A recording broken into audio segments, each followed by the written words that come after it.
السلام علیکم ناظرین، آج کی اس ویڈیو میں آپ کو حضرت محمد صلی اللہ علیہ وآلہ وسلم کی زندگی کے پہلے 2 سال کا خلاصہ بتایا جائے گا، جو کہ درج ذیل ہے۔ حضرت محمد صلی اللہ علیہ وآلہ وسلم کی پیدائش کے متعلق زیادہ تر مورخین کا اتفاق ہے کہ آپ کی ولادت 12 ربیع الاول کو ہوئی، مگر کچھ روایات میں 8، 9 یا 10 ربیع الاول کی تاریخیں بھی بیان کی گئی ہیں۔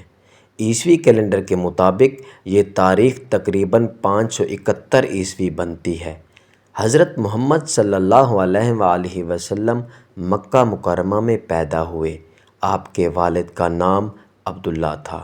حضرت محمد صلی اللہ علیہ وآلہ وسلم کے والد حضرت عبداللہ آپ کی پیدائش سے پہلے ہی وفات پا چکے تھے۔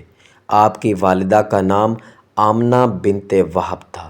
آپ کے دادا عبد المطلب نے آپ کا نام محمد رکھا، جو اس وقت عرب میں ایک انوکھا نام تھا۔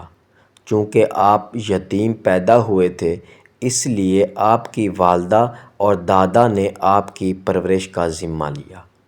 عرب میں یہ رواج تھا کہ بچوں کو صحت مند ماحول میں دیہاتی عورتوں کے حوالے کیا جاتا تھا تاکہ وہ مضبوط، فصیح اور سادہ زندگی گزار سکیں۔ پیدائش کے کچھ ماہ بعد آپ کو حضرت حلیمہ سعدیہ کے حوالے کیا گیا، جو آپ کو دودھ پلانے اور پرورش کرنے کے لیے اپنے گاؤں بنو سعد لے گئیں۔ حضرت حلیمہ سعدیہ کے گھر میں آپ صلی اللہ علیہ وآلہ وسلم کی آمد سے برکت آئی، ان کے جانوروں کا دودھ بڑھ گیا، قحط کی حالت بدل گئی اور خوشحالی آ گئی۔ آپ صلی اللہ علیہ وآلہ وسلم بچپن ہی سے بہت پرسکون، با اخلاق اور فرما بردار نظر آتے تھے۔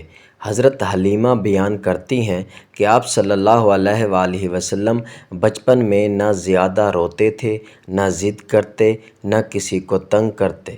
آپ صلی اللہ علیہ وآلہ وسلم کا چہرہ روشن تھا، طبیعت میں سکون اور وقار تھا۔ ننھے محمد صلی اللہ علیہ وآلہ وسلم سب کی محبت کا مرکز بن چکے تھے۔ عربوں میں عام طور پر بچے کو 2 سال تک دودھ پلایا جاتا تھا، اور یہ مدت اب مکمل ہونے کو تھی۔ حضرت حلیمہ نے چاہا کہ ننھے محمد صلی اللہ علیہ وآلہ وسلم کو کچھ مزید وقت کے لیے اپنے پاس رکھیں، کیونکہ ان کے گھر میں آپ کی وجہ سے برکت ہی برکت تھی۔ حضرت حلیمہ مکہ آئیں، حضرت آمنہ سے اجازت لی کہ بچے کو کچھ عرصہ اور دیہات میں رہنے دیں۔ حضرت آمنہ نے ماں کے دل سے پہلے تو انکار کیا، لیکن حضرت حلیمہ کی محبت اور اصرار پر اجازت دے دی۔ اس عمر میں آپ صلی اللہ علیہ وآلہ وسلم کے اندر سمجھداری، شائستگی اور سکون کا اندازہ ہر کوئی لگا سکتا تھا۔ آپ صلی اللہ علیہ وآلہ وسلم دوسرے بچوں سے مختلف اور ممتاز نظر آتے تھے، نہ لڑتے، نہ ضد کرتے، نہ چیختے۔ یہ دور حضرت محمد صلی اللہ علیہ وآلہ وسلم کے بچپن کی ابتدائی تربیت کا تھا، جس میں آپ کے اندر وہ صفات نمایاں ہونے لگیں جو بعد میں دنیا کو روشنی دینے والی تھیں۔